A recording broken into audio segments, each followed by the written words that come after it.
राजनीतिक उथल पुथल के बीच में जिस तरह की बातें सामने आ रही हैं वो साफ इशारा कर रही हैं कि कुछ न कुछ बड़ा बिहार में राजनीतिक बदलाव होने वाला है। जैसा कि आप देख रहे हैं कि लगातार जहां एक तरफ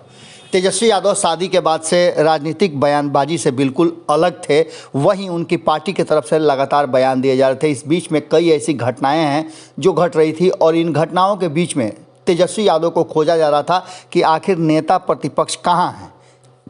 नेता प्रतिपक्ष तेजस्वी यादव की हाल फिलहाल में शादी हुई है और शादी के बाद नए साल का जश्न मनाने और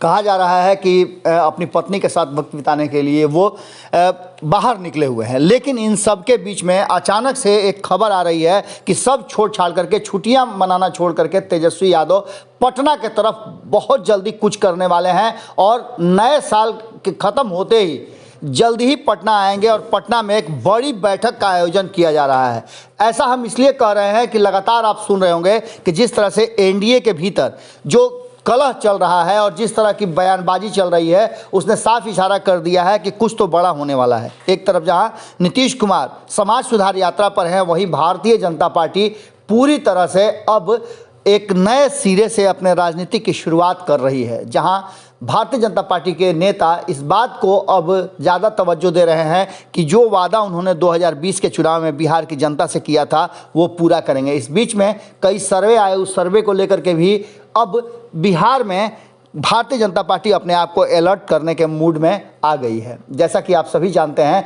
कि हाल फिलहाल में जीतन राम मांझी और मुकेश सहनी के बयान भी काफ़ी मायने रखते हैं। एक तरफ जहां जीतन राम मांझी ने जो बयान दिया उस पर बिहार में राजनीतिक उथल पुथल मची रही और साल के अंत होते होते बिहार पूरी तरह से राजनीतिक उबाल को इतना महसूस किया कि उसकी तपिश उत्तर प्रदेश तक पहुंच गई। इतना ही नहीं, बात इतनी बढ़ गई कि उत्तर प्रदेश में मुकेश सहनी पूरी मजबूती के साथ अपनी चुनावी रणनीति में लग गए हैं। इन सब बातों के बीच बिहार में कहा जा रहा है कि उत्तर प्रदेश से पहले कोई बड़ा फैसला हो जाएगा। इन सब के बीच में सरकार गिराने तक की बात हो गई। भारतीय जनता पार्टी ने जिस तरह से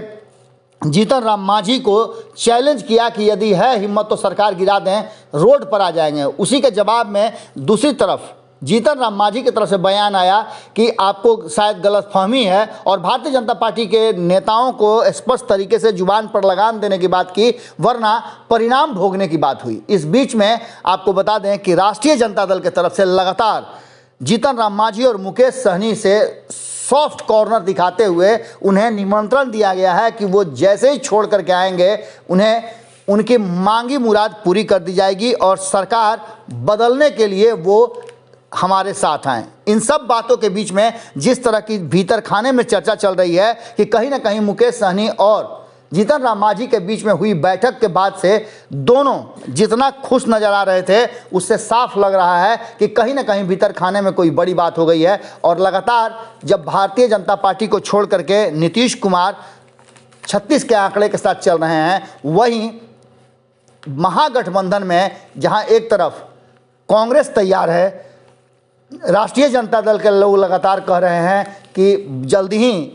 बिहार में सीएम बदलेगा, वहीं एआईएमआईएम भी कहीं ना कहीं अब इस तैयारी में लगी हुई है कि अगर मौका मिलता है तो वो भी सरकार का हिस्सा हो सकती है। इन सब के बीच में यदि जीतन राम मांझी और मुकेश सहनी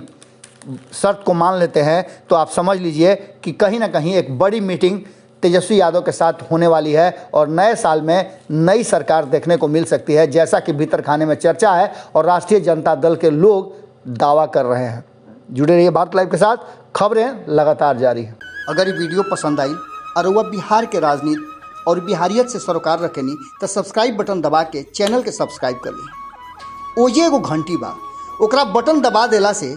कुल सटीक और मारक खबर रुआ मुफ्त में मिल जाई। अगर रुआ पत्रकारिता के हमनी के नया प्रयोग में सहयोग कर चाहतानी तो ज्वाइन बटन दबा दी। पेटीएम नंबर नोट कर ली 93868167